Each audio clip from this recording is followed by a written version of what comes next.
There is a huge confusion between bank की कौन सी जॉब जायज़ है और कौन सी नहीं। देखिए, इससे जुड़े 4 पॉइंट्स हैं जिनको जहन में रखना है, जिनमें से पहला मसला ये है कि बैंक के अंदर वो मुलाजमत जायज़ है जिसमें सूद का हिसाब किताब लिखना नहीं पड़ता, और वो मुलाजमत नाजायज़ है जिसमें सूद का हिसाब किताब लिखना पड़ता है।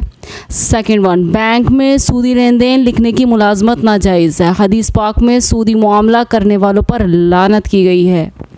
अगर किसी की सूदी लेन देन लिखने की मुलाजमत है तो उसको जल्द अज जल्द ये मुलाजमत छोड़कर दूसरी जायज़ मुलाजमत अख्तियार कर लेनी चाहिए।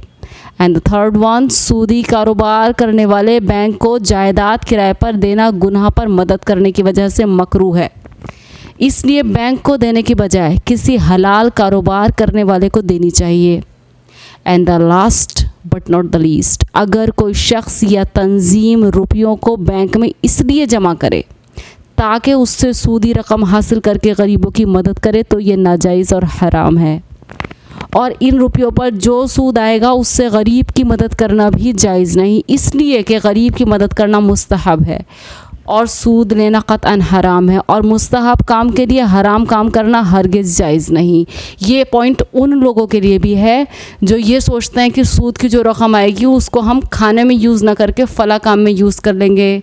अगर आप उसे अपने किसी भी काम में यूज़ करते हो तो वो नाजायज़ है और हराम है। ये जॉब से रिलेटेड है कि कौन सी जॉब बैंक से रिलेटेड आपके लिए जायज़ है और कौन सी नहीं। Hope it will be clear today. जज़ाकल्लाहु खैर।